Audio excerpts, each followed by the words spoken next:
Do you know who I am? He snapped, pointing a thick finger directly at her. I will have you removed from this building. I will make one phone call and bury your entire career before lunch. Do you understand me? The room went absolutely silent. Every person in that suite held their breath. Mr. Webb, she said. Her voice was so steady it almost sounded gentle. You have threatened a contracted event director in front of 6 witnesses.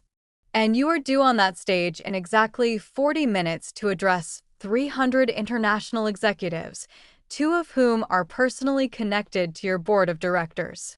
She tilted her head, just slightly. So the real question is not who you are. The question is who you plan to be in the next 40 minutes. Nobody breathed. The threat in the room did not disappear. It shifted. Because Harrison Webb was no longer the most dangerous person in the suite. Maya Johnson was.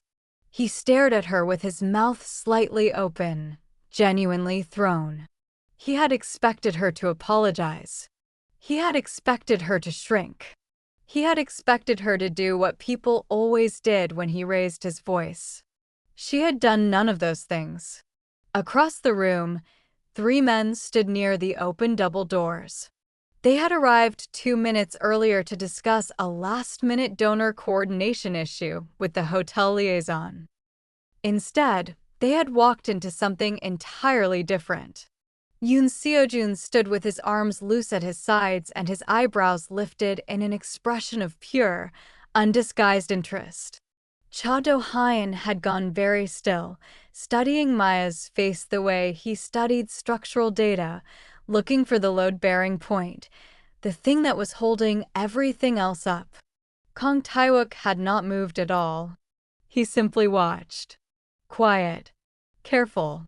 Taking in every detail of what was happening in front of him with the patience of someone who understood that the most important information was almost never the loudest thing in the room. Harrison laughed. Short, ugly, disbelieving. You think you can talk to me like that? I know I can, Maya said. That landed like something physical.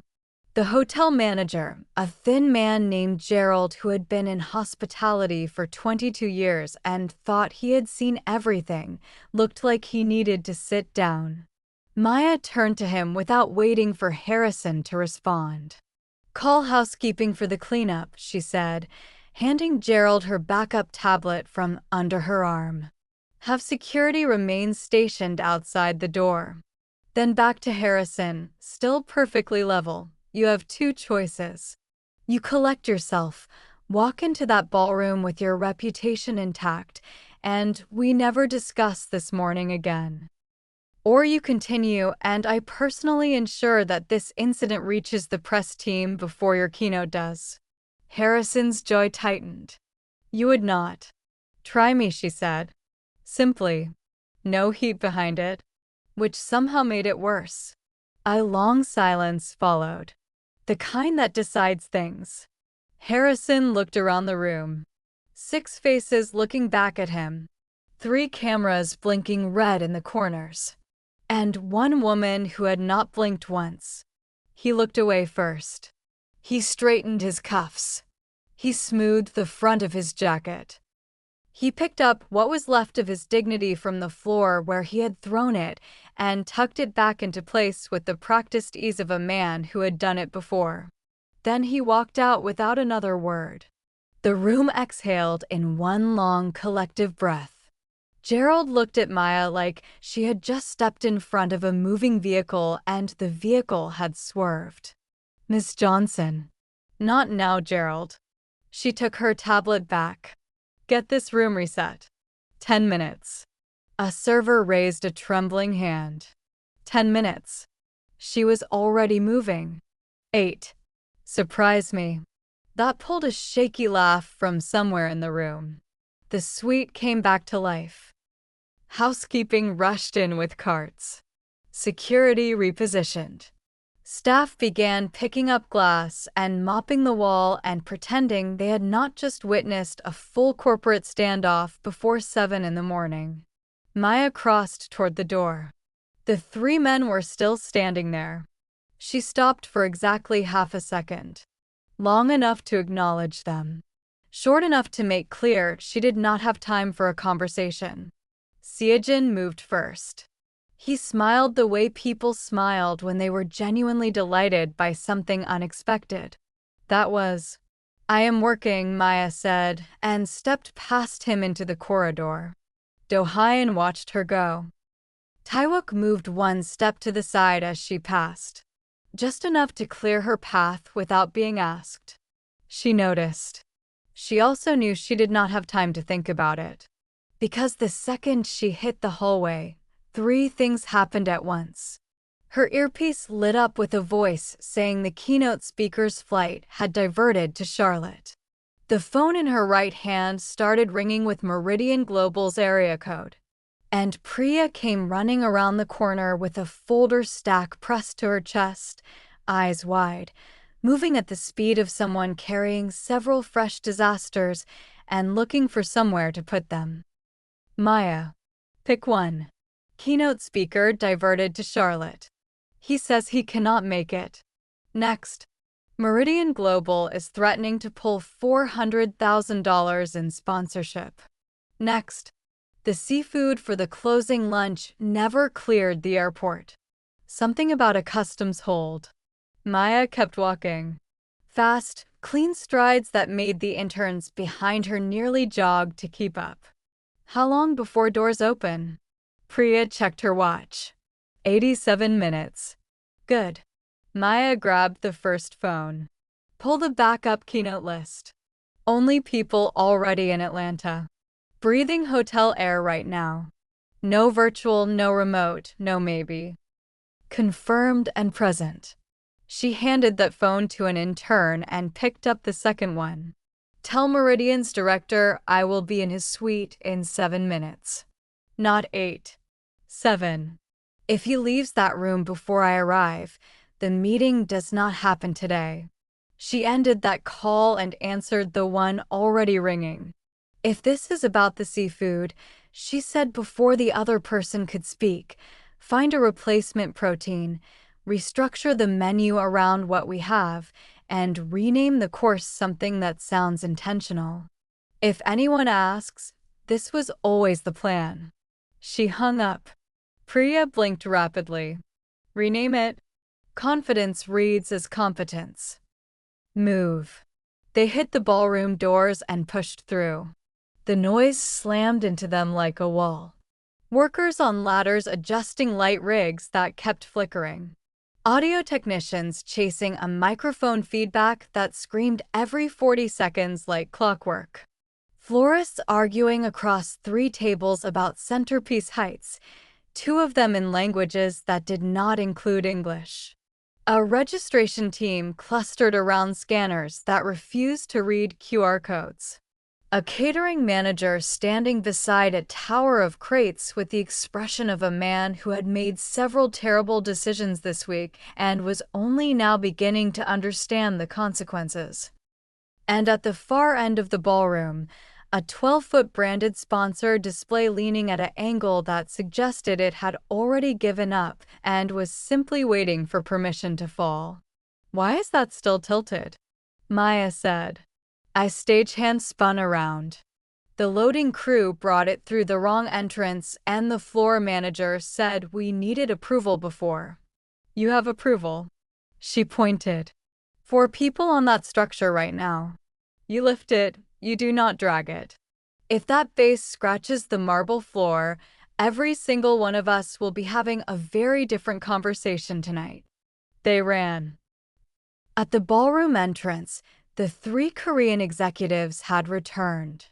This time with members of their respective delegations behind them, assistants and security staff waiting for direction, schedules, and briefing folders being reviewed. But none of the 3 men were looking at their schedules. They were watching Maya. Seojin leaned toward the summit coordinator standing beside him. She always like this? The coordinator laughed nervously. Honestly, this is a calm morning for her. Seojin looked back at Maya, who was now crouched on the floor beside a registration table, personally rebooting a scanner because the tech assigned to it could not figure out the error sequence. Remarkable, he said. Not to anyone in particular. Do-hyun studied her differently. He was not watching the energy or the speed. He was watching the sequence of her decisions, the order in which she solved things, the logic underneath the motion. She is not reacting, he said quietly. The coordinator frowned. What do you mean? Every decision she has made since we walked in here was already prepared, Do-hyun said. She is not solving problems as they appear. She anticipated them. She is executing a plan she built before any of this started. He said it the way someone said something out loud that had already been true for a while. Taewook had not spoken. He watched Maya stand up from the scanner, cross the room to a crying intern, take the stack of misprinted badges from her hands, fix the error herself in under 20 seconds using the backup print station, hand the corrected stack back, touch the young woman briefly on the shoulder, and walk away. No announcement. No acknowledgement. Just done. He watched that more carefully than he had watched anything in a long time.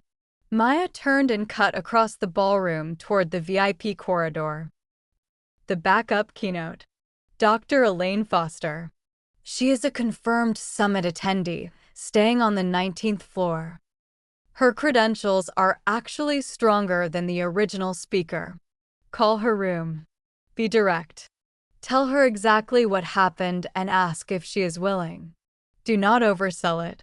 Do not beg. Give her the facts and let her decide. And if she says no, she will not say no. Maya pushed through the corridor door. What is the room number? 1914. I will call her myself in 4 minutes if you have not reached her in 3. She disappeared up the stairwell. Priya stared at the door for a second. Then she dialed. The hospitality lounge on the 2nd floor was the kind of quiet that expensive hotels manufactured specifically for powerful people, thick carpet, low light, the particular hush of a space designed to make everything feel negotiable. Derek Finch, Meridian Global's regional director, stood by the window with his arms crossed and his jaw set. He had been building this argument for 40 minutes, and he was ready to deliver it. Maya walked in alone. She did not apologize for the time. She sat down across from him, placed her tablet on the table, and turned the screen toward him before he could start. The signed placement agreement, she said. He looked at it. Premier corridor placement adjacent to registration, she continued. Your banners are 40 feet from the registration entrance. That measurement was verified this morning. The contract terms have been met. The spirit of the agreement is reflected in what was signed. She kept her voice even. No edge. No superiority. Just facts. However, I want Meridian's presence at this summit to feel like the investment it is. So here is what I can offer that was not in the original agreement. She swiped to the next screen. 1 branded pillar at the north entrance. Every international executive arriving this morning will walk past it. That positioning was not promised to you. I am offering it as a courtesy. Derek Finch looked at the screen, then at her. The north entrance, he repeated. Yes. When? 25 minutes. A pause. His arms uncrossed. That works, he said. Maya stood, collected her tablet, and walked toward the door. Miss Johnson. She looked back. Something had shifted in his expression. Respect was an uncomfortable thing on a face that had been prepared for a fight. I expected this conversation to go differently, he said. Most people do, she said. And left. When she pushed back through the ballroom doors 7 minutes later, the room had transformed. The display was straight and locked. The flowers were cut to the right height. The banners were moving. The audio was clean. The scanners were working. The registration lines had formed with a smoothness that suggested none of the morning's chaos had ever happened. And at the front of the stage, Dr. Elaine Foster was standing with her notes, moving through them with growing confidence, coached quietly by two of Maya's team members who had been briefed on exactly how to support her without overwhelming her. Maya watched from the back of the room for a moment. Then she exhaled. Just once. Short and quiet. The only version of relief she allowed herself on event days. "You called her yourself," Priya said, appearing at her elbow. "You took 3 minutes and 40 seconds, Maya said. "I had signal issues." "I know. That is why I called her." She said yes immediately. "I know that too." Maya was already reviewing the next item on her tablet. "What is the delegate count at registration?" 212 confirmed so far. "Good. 40 minutes to doors. Walk the south corridor with me." They moved. And behind them, unnoticed by Maya, Seojun stepped fully into the ballroom for the first time that morning and looked at the space she had rebuilt from disaster in under an hour. He looked at it the way someone looked at something they had not expected to find impressive and had been proven wrong. Do-hyun stepped in beside him. "She fixed the audio problem." "She fixed everything," Seojun said. "Not everything," Do-hyun replied. "She prioritized." "There is a difference." They both looked across the room to where Maya had stopped at the south corridor entrance, was speaking rapidly to a small group of staff, pointing in 3 directions, and had somehow also found time to hand a confused-looking international delegate back to the right registration line without breaking her own conversation. Taewook entered last. He stood at the ballroom entrance and took in the full picture. The room. The staff moving with precision. The setup that had come together from nothing in less than 2 hours. The energy that was controlled and focused and professional. And Maya Johnson in the middle of all of it. Not above it. Not managing it from a distance. In it. Moving through it. Holding it together with the kind of competence that did not announce itself because it did not need to.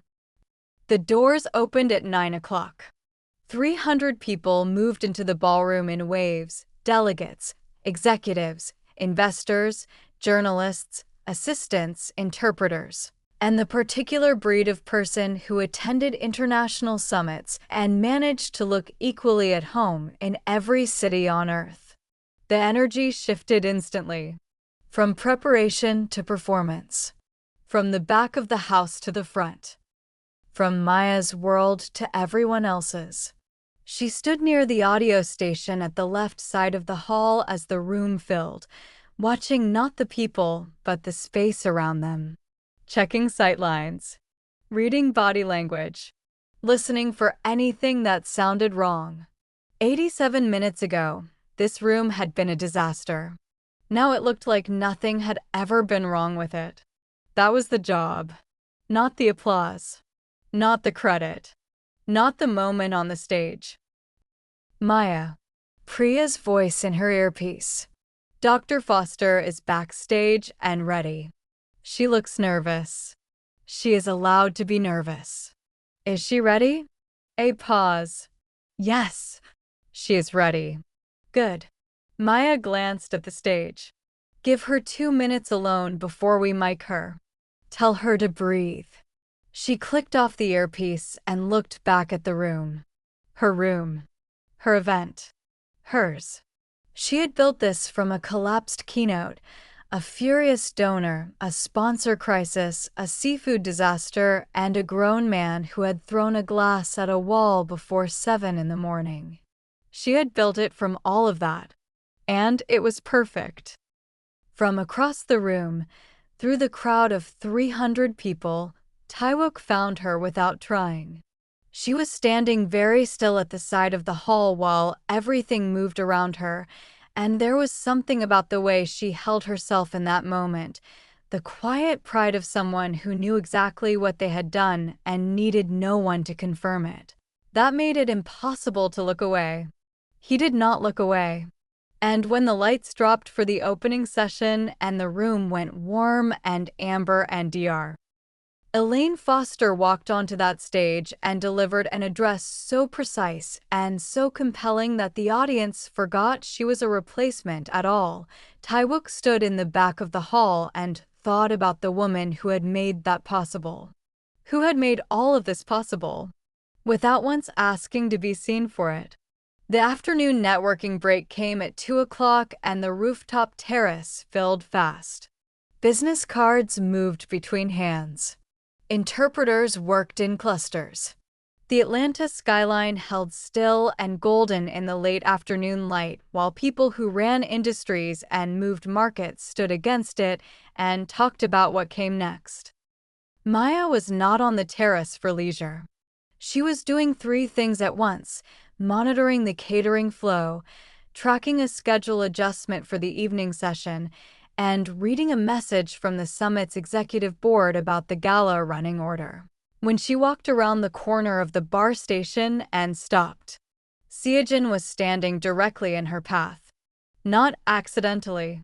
He had a glass of water in his hand and the particular expression of someone who had been waiting and was trying to make it look like coincidence. "You were not going to pretend you were not waiting there," she said. He laughed. Genuine.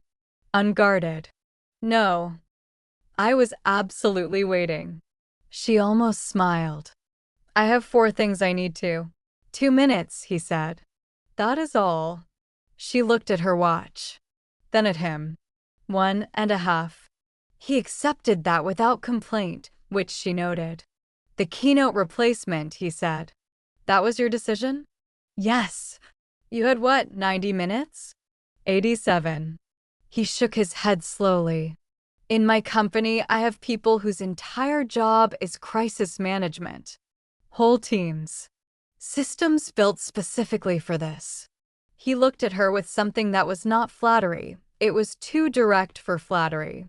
"You did what they do. Alone. Before breakfast." "I also fixed an audio problem and talked a sponsor off a ledge," she said. "But I appreciate the acknowledgement." He laughed again. And she realized she liked the sound of it. Easy and real and not performed for anyone. "Yoon Seo-jun," she said, as if reminding herself. "You already know who I am." "I do. Does that change anything?" She studied him for a moment. "No. Should it?" He smiled like she had given him a gift. "Maya Johnson," he said. "I would very much like to continue this conversation. Tonight, perhaps. After the evening session." She picked up her tablet. "If the evening session runs on schedule, I will have 12 minutes between the closing remarks and the gala setup." "I will take 12 minutes. "You will probably get 4, she said, and walked past him. She heard him laugh behind her. She kept walking. Cha Do-hyun found her an hour later. Not on the terrace. Not at the bar. Not in any of the places people went when they wanted to be found. He found her in the service corridor behind the main stage, crouched on the floor beside a cable layout, working through a connection issue with one of the technical crew members. She did not hear him approach. "The feedback issue this morning," he said. She looked up, then stood. "Monitor 3, she said. "Bad ground connection. You identified it in under 10 seconds. 8, actually." He considered that. "How?" "Because I had already done a full technical walkthrough at 5 this morning, and I knew every potential failure point in this room before anyone else arrived." He was quiet for a moment. "You prepared for failure before you prepared for success," he said. "Success is just what happens when your failure preparation is thorough enough." Something shifted in his expression. "That is a philosophy," he said. Not dismissively. Like he was examining it. Turning it over. "It is Tuesday," she said. He almost smiled. She could see the movement at the corner of his mouth. I asked about you, he said. I know. He looked momentarily surprised. You know, my assistant told me. You asked what time my day usually ends. He was quiet for a beat. Then, and she told you she did not know. Which was her way of protecting me from answering a question I had not decided to answer yet. Fair, he said. And he meant it. She looked at him carefully. The stillness of him. The precision. The way he engaged with every exchange like it was data worth collecting. You do not do small talk, she said. No. You find it inefficient. I find it dishonest, he said. People perform interest they do not have. I prefer not to. So what are you actually interested in? He looked at her steadily. Right now? How you think? He paused. I have been around competent people my entire career. I recognize competence. What you have is different. Different how?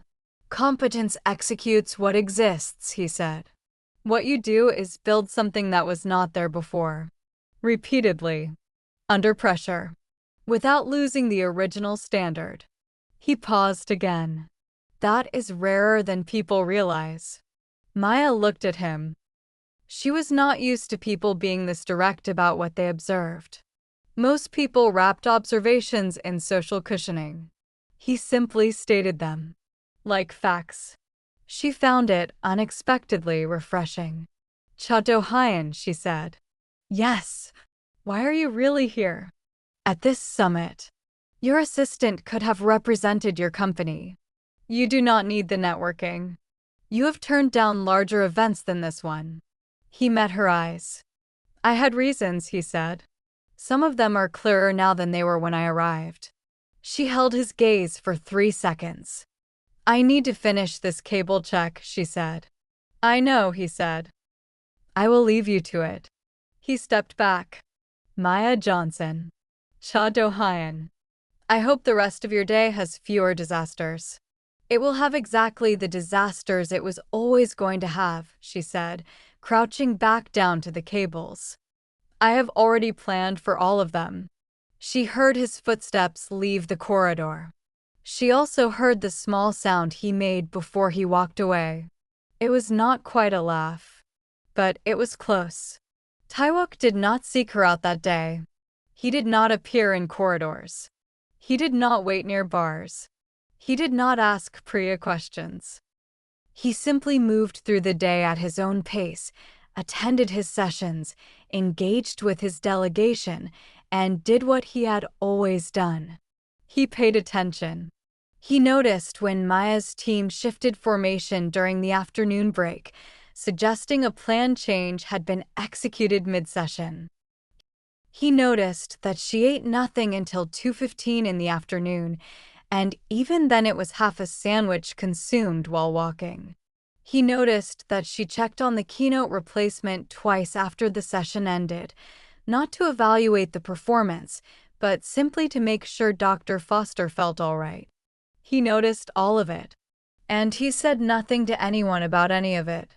Until the evening. Maya turned. Taewook was standing 2 feet behind her.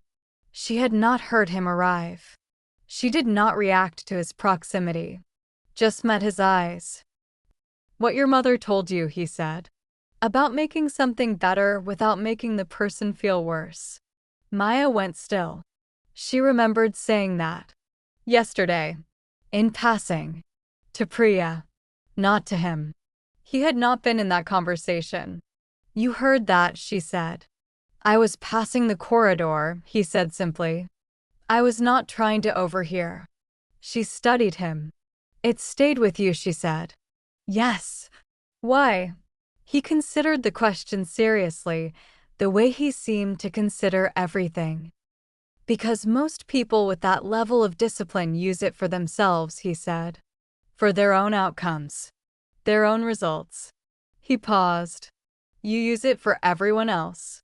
She held his gaze. Does that bother you? He asked. That I use it for everyone else? That no one uses it for you. The terrace was full of sound and movement around them. Maya felt something she almost never felt in professional spaces. Caught. Seen. Not in an exposing way. In a way that was harder to manage than exposure. "I am fine," she said. He nodded slowly, like he had heard both the answer and the thing underneath it. "I know," he said. "That is not what I asked." She looked at him for a long, careful moment. Then someone called her name from across the terrace. She broke the gaze. "Excuse me," she said. She walked toward the next thing that needed her. And she felt his eyes on her back until she rounded the corner. She did not look back. But she wanted to. She did not sleep that night. She lay in her hotel room on the 21st floor while Atlanta hummed beneath her and the ceiling held still above her and her mind refused to be quiet. She had been running hard for 4 days. She knew that kind of tiredness. She knew how to manage it.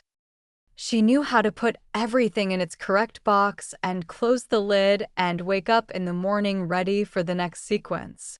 What she did not know how to do was put Taewook in a box.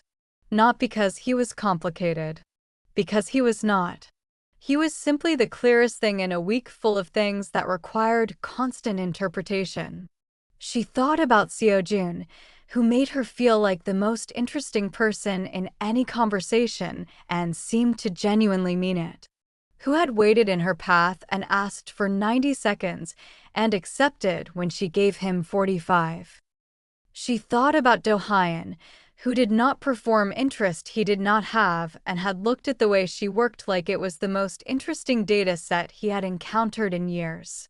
Who had said things directly that most people would have buried under 6 layers of social safety. And she thought about Taewook, who had not sought her out once all day. Who had simply paid attention. Who had heard a sentence she said to someone else and carried it carefully for 24 hours. Who had asked not whether she was managing, but whether she was all right. She turned onto her side. Outside, the city ran itself through the small hours. She thought about her mother. The person worth choosing, her mother had said once, during a conversation Maya had not known she was storing for later, is not the most exciting one. It is not the most accomplished one. It is the one who sees you clearly and chooses you anyway. Maya stared at the window. Atlanta glittered and moved. She thought about the way Taewook had stepped aside to clear her path that morning without being asked to. Such a small thing. The kind of thing most people would not even notice doing. She noticed. She always noticed. She closed her eyes. Sleep did not come quickly. But when it did, it was the first genuinely quiet sleep she had had all week. The 5th morning of the Global Innovation Summit arrived the way the worst days always did. Quietly. Without warning. Looking exactly like every other morning until it did not. Maya was in the operations room at 6:15, already reviewing the charity gala run sheet for that evening, when Priya walked in and placed a single sheet of paper on the desk in front of her. It was a printout of an online article. The headline read, "Summit Event Director at Center of Executive Love Triangle. Atlanta's most talked about story no one is officially discussing." Maya read it once. Then she set it down. Who published this? A trade gossip site. It has been shared 600 times since midnight. Does it use my name? Yes. Full name. Photo from the summit registration. Maya exhaled slowly. Controlled. Does it say anything that is technically false? Priya hesitated. It is written to imply things without stating them directly. It describes interactions that happened, but frames them as something more than professional. It suggests that the 3 Korean executives have been competing for your attention and that you have been encouraging it. I have not encouraged anything. I know that. Priya's voice was careful. But the framing does not require proof. It just requires attention. Does it affect the summit directly? She asked. Not the programming. But 3 journalists have already sent inquiry emails to the press office asking for comment. 2 of them are from international outlets. And the 3 men? I do not know if they have seen it yet. Tell the press office no comment on personal matters. If they push, redirect to the summit's official outcomes and delegate feedback. Nothing else. What about the article itself? Find one factual error. There is always one. They described me as a liaison in the second paragraph. I am the events director. That is a professional mischaracterization. Push back on that specifically and request a correction. It gives us a foothold without engaging with the rest of it. Priya nodded and made a note. Maya. She looked up. Are you all right? Maya picked up her tablet. I am working, she said. That is always the answer. She walked out of the operations room and into the day. She found out Seo-jun had seen the article at 8:45. He appeared at the corridor entrance near the main ballroom. I saw it, he said when he reached her. So did 600 other people. 800 now. He did not smile. I want you to know it had nothing to do with me or anyone in my delegation. If someone from my team spoke to that outlet, it was not your team, she said. How do you know? Because your team would not be that sloppy. The source is someone adjacent to the summit operations. Someone who has been watching all week and decided there was value in creating a story. This is not your fault. He was quiet for a moment. It will follow you, he said. These things follow women in ways they do not follow men. I have seen it happen. I have watched careers get reshaped by whispers that had nothing to do with performance. I know. Does that concern you?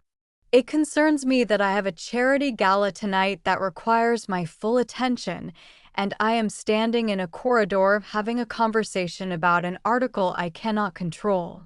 She softened slightly. But I appreciate you coming to say this directly. He nodded slowly.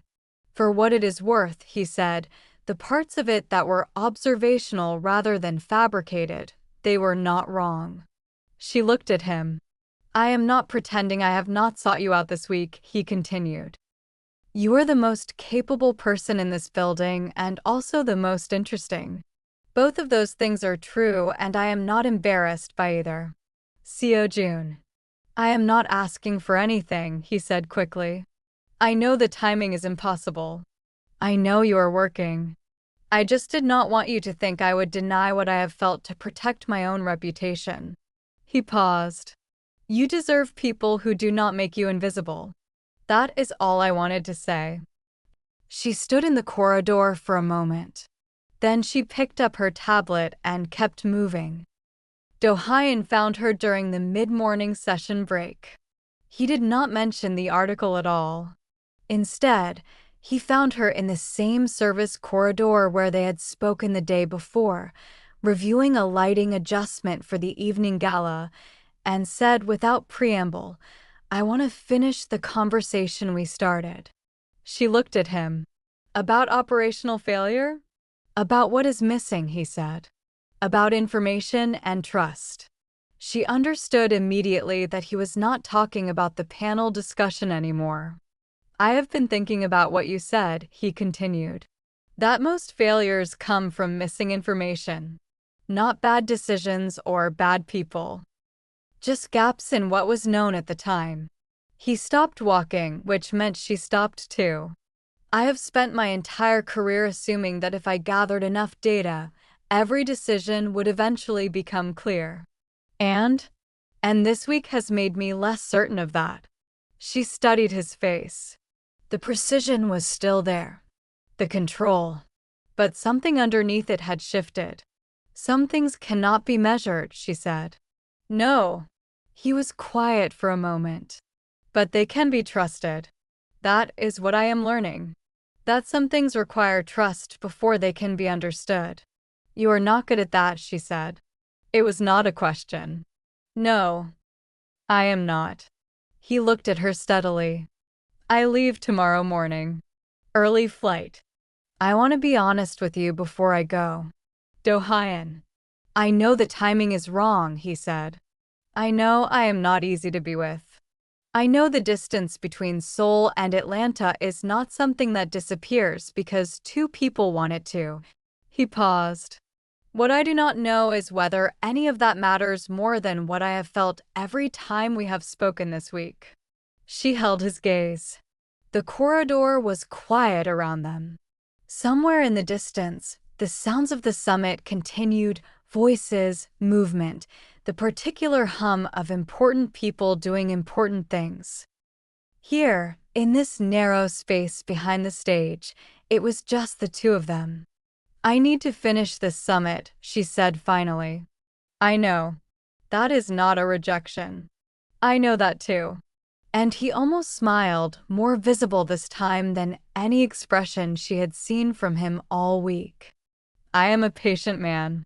When I decide something is worth waiting for, I wait. Maya stood alone in the service hallway for a long moment. Then she exhaled and returned to work. The charity gala was scheduled to begin at 7 o'clock. By 5:30, the transformation of the Grand Hyatt's rooftop terrace was complete.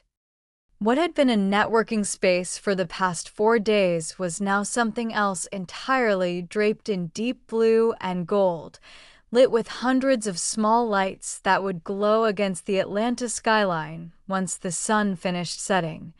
Arranged with tables and stages and auction displays that represented months of planning condensed into a single evening. Maya walked through the space alone before the doors opened. She checked sightlines. She tested audio levels. She verified table placements and confirmed catering timing and made 17 small adjustments that no one else would notice, but that would make the difference between a good event and a flawless one. This was her favorite part. The quiet before. The moment when everything was ready and nothing had started, and the only sound was her own footsteps on the floor she had built. You do this every time. She turned. Taewook was standing near the terrace entrance. He was dressed for the gala, dark suit, perfect fit. Do what? She asked. Walk the space alone before anyone arrives. I watched you do it before the opening session, before the networking reception, before every major moment this week. You have been paying attention. Yes. She looked at him for a long moment. Did you see the article? She asked. Yes. And I read it once and then I stopped thinking about it. That's simple. That's simple. The person who wrote that article does not know you. They saw interactions and invented a narrative. That is what people do when they do not understand something. They create a story that makes sense to them, whether or not it is true. It will still follow me. Probably. For a while. He looked at her directly. Does that change who you are? She was quiet. No, she said finally. Then it does not matter. She studied his face. The steadiness there. The certainty that had been present from the first moment she saw him and had never wavered once. Why did you come to this summit? She asked. You have been turning down events like this for 2 years. Your assistant could have represented Kong Group. You did not need to be here. He was silent for a moment. There was a name on the organizing committee list, he said finally. She waited. Your name was in the event brief that my team prepared, he continued. They included a professional profile. Standard preparation for any major summit. He paused. Something about the way it was written. The decisions you had made. The problems you had solved. The way you protected things without requiring recognition for it. He looked at her. I wanted to see if the person on paper was the same as the person in the room. Her breath caught. She had not expected that. And she managed. The person in the room is larger than anything on paper, he said simply. The terrace was empty and quiet around them. In an hour, the space would be full of 300 people and cameras and noise, and all the pressure that came with events of this scale. Right now, it was just the two of them. Taewook, she said. Yes. I do not know what to do with this. I know. He did not move closer. Did not push. You do not have to know tonight. You do not have to know this week. He paused. I just wanted you to understand why I came. Before the summit ends. Before the flights leave. Before this becomes something we both have to wonder about. She looked at him. You are not asking for anything, she said. No. Why not? Because asking would require you to decide before you are ready. And I would rather wait for a decision you are certain about than push for one you might regret. She was quiet for a long moment. Then, the gala starts in 90 minutes. I know. I need to finish the final walkthrough. I know that too. She nodded slowly. He stepped aside. She walked past him toward the stage area. She did not look back, but she felt his presence behind her until he finally turned and walked inside. The gala began exactly on time. 300 guests in formal attire filled the rooftop terrace as the sun finished its descent and the Atlanta skyline lit up in blues and golds that matched the event design so perfectly it looked intentional. Maya had positioned herself near the east side of the space, close enough to monitor the flow but far enough from the main stage to handle problems without being visible. Everything between now and then was networking, circulation, and the particular energy of wealthy people preparing to give away large amounts of money for causes they believed in. She was reviewing the auction sequence on her tablet when the first problem appeared. Harrison Webb. Again. He had been managed carefully all day. Kept occupied with meetings and photo opportunities and the particular attention that made him feel important without giving him access to anything he could damage. That arrangement had apparently failed. Because Harrison was now standing near the center of the terrace, drink in hand, voice rising. Face flushed with the particular confidence of someone who had been drinking since the afternoon session ended and had decided that tonight was the night to settle whatever grievances he had been carrying all week. And he was directing all of it at the summit's lead international sponsor, a man named Park Young-woo, who represented one of the largest Korean investment firms in attendance and whose continued support was worth approximately $2 million to the summit's future programming. Maya moved immediately. But the terrace was crowded and she was on the wrong side of it. She watched, calculating angles, as the confrontation escalated. Harrison's voice got louder. You think you can come into this country and lecture us about innovation? Your company has been copying American technology for 20 years. Park Jung-woo's expression went cold and still. Around them, people began to notice. Conversations paused. Heads turned. Two journalists near the bar reached for their phones. Maya pushed through a cluster of guests trying to reach the scene. She was not going to make it in time. And then three things happened at once. Seojin appeared at Harrison's elbow like he had materialized from the crowd. He laughed at something Harrison had not actually said, clapped him on the shoulder, and smoothly redirected the confrontation into what looked from the outside like an enthusiastic debate about market competition. Within 40 seconds, Harrison was laughing back, his anger transformed into something that resembled friendly argument. At the same moment, Do-hyun positioned himself between Harrison and the nearest camera crew. He did not block them, obviously. He simply occupied the space, asked one of the journalists a question about their coverage of Korean aviation technology, and created enough of a physical barrier that the cameras found nothing worth filming and moved on. And Taewook walked directly to Park Young-woo and drew him into a private conversation on the far side of the terrace. Quiet, unhurried, like he had been planning to speak with him all evening, and the timing was simply coincidental. Within a minute, Park Jung-woo's expression had softened and the tension in his shoulders had released. The whole thing took less than 3 minutes. No one in the room except Maya understood what had just happened. She stood still for a moment after it resolved. 3 men. 3 completely different responses. All of them correct. Seojin had protected the feeling, the energy of the room, the relationships that held everything together. Do-hyun had protected the result, the coverage, the external narrative that would follow this evening into tomorrow's news cycle. And Taewook had protected the person. He had gone directly to the man who had been hurt and made sure he felt valued before the hurt could settle into something permanent. Maya looked across the terrace at where Taewook was still speaking quietly with Park Young-woo. She remembered something she had said to Priya 3 days ago, in passing, while reviewing the sponsor list. Park Young-woo took a real risk supporting this summit. He deserves to have a good evening. She had said it to Priya.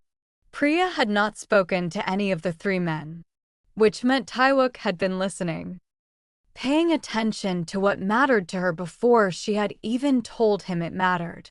She felt something shift in her chest, something she was not ready to name yet, but could not ignore anymore. The rest of the gala unfolded without crisis. The live auction raised more than projected. The keynote donor address received a standing ovation. The energy stayed high and warm and generous through the final hour. By 11 o'clock, guests had begun filtering toward the exits, full of champagne and goodwill and the particular satisfaction of an evening that had exceeded expectations. Maya stood near the terrace railing and watched them go. She had done it. Another event. Another success. Another thing she had built from nothing and held together through pressure and delivered without anyone seeing most of what had made it possible. She should have felt satisfied. She did feel satisfied. But she also felt something else. Something that had been building all week and had nowhere left to hide. Maya. She turned. All 3 of them were standing there. Seojin, Do-hyun, Taewook. They had not planned this. She could tell from the brief glance that passed between them a recognition that was neither hostile nor coordinated. They had simply all come to find her at the same moment, drawn by the same instinct, arriving at the same place. The terrace was nearly empty now. A few staff members cleaning tables. A photographer packing equipment. The Atlanta skyline holding steady behind them all. Seojin spoke first. "We leave tomorrow," he said. "Early. I wanted to say goodbye properly." She looked at him. This man who had made her feel visible all week. Who had waited in corridors and asked for minutes of her time and never once made her feel like she owed him anything in return. "Seojun," she said. "You are remarkable." He heard the shape of that sentence. She watched him receive it. "But," he said quietly. "Not but. Just entirely sincerely." She paused. "What I feel when I am with you is seen. Appreciated. Like I am the most interesting person in any room. And that is not a small thing. That is actually very rare." He nodded slowly. "But it is not enough," he said. Not bitterly. Just understanding. "It is not that it is not enough," she said carefully. "It is that I already know I am interesting. I already know I am worth paying attention to. What I need is not someone to remind me of that." She looked at him steadily. "What I need is something I am still figuring out how to describe." He was quiet for a moment. Then he smiled. Not the performance smile. The real one. If you are ever in Seoul, he said, I hope you will call me. Not for this. Just because I think you are someone I would like to know for a very long time. I would like that too, she said. And she meant it. He stepped back. Do-hyun moved forward. His expression was controlled, but she could see the question in his eyes. I meant what I said earlier, he said. About waiting. About patience. I know you did. And? She looked at him. This brilliant, precise man who had challenged her mind in ways that had felt like discovering a new language. Who had admitted things he probably never said out loud. Who had looked at her work like it was the most interesting problem he had encountered in years. Do-hyun, she said. The way you see things, the way you think, that is extraordinary. And the conversations we have had this week have mattered to me. They have made me sharper. They have made me consider things I had not thought about before. But, he said, but I do not think we want the same kind of life.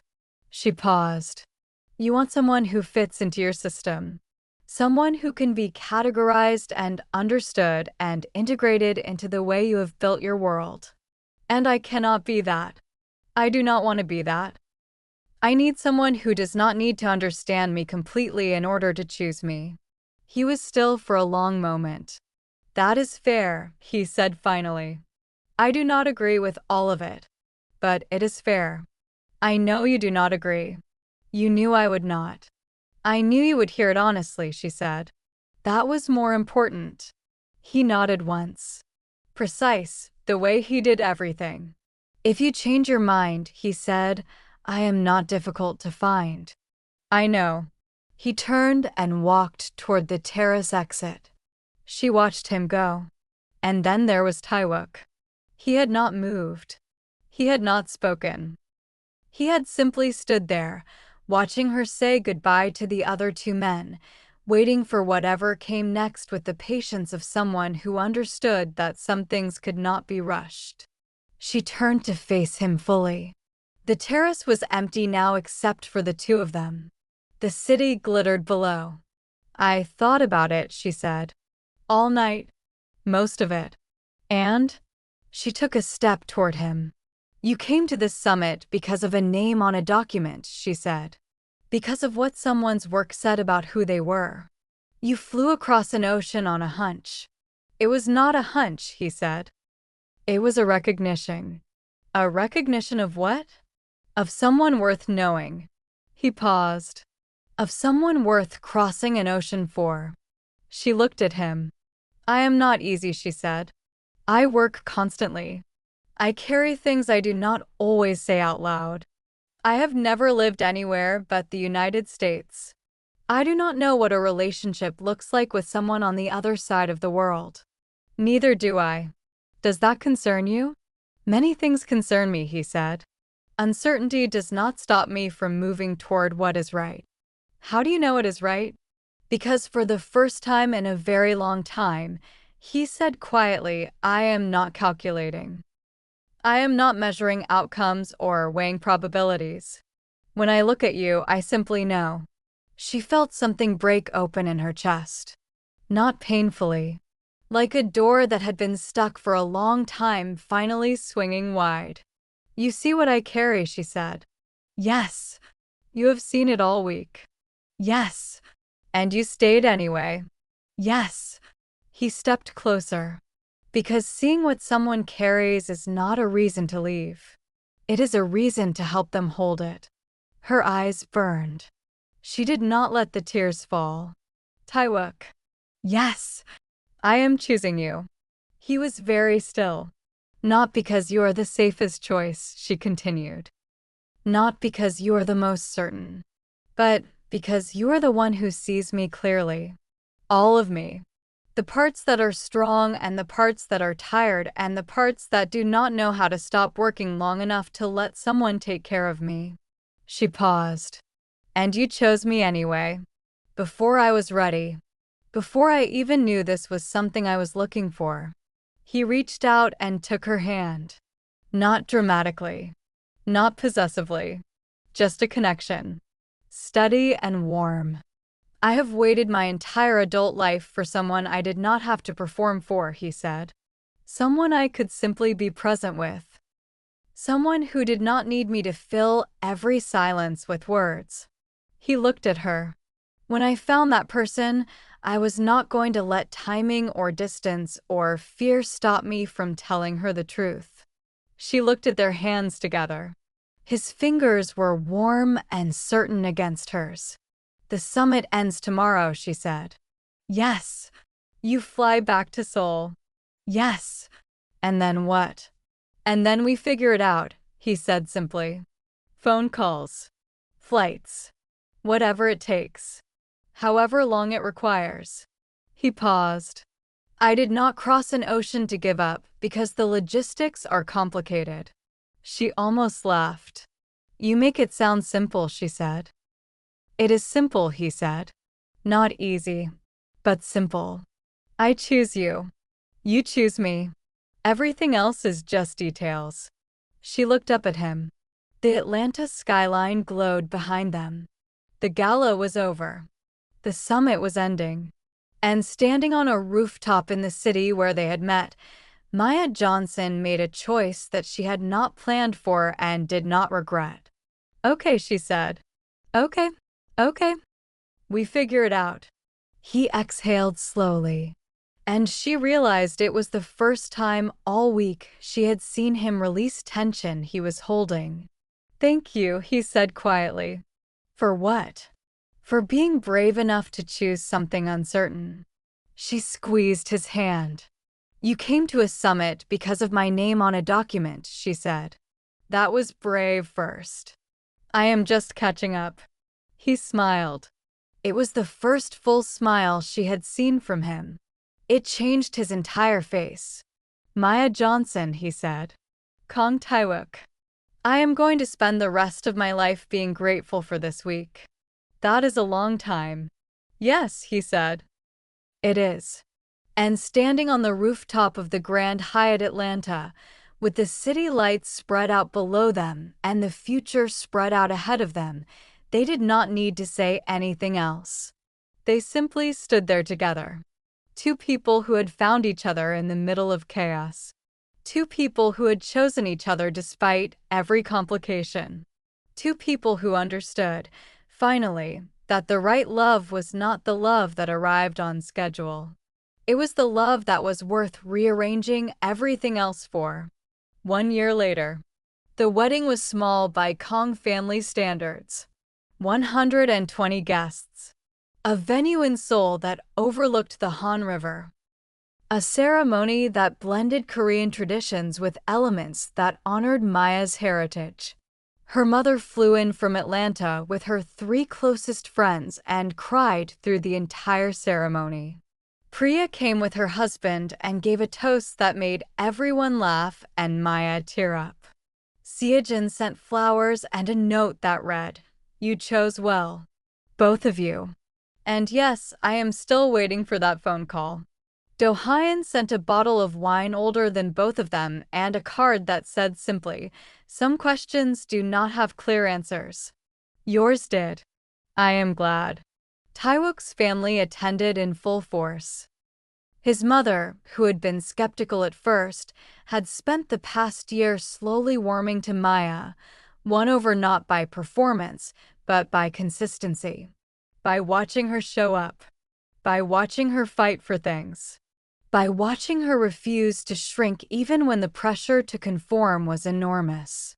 His father remained reserved, but he had stopped opposing. That was enough for now.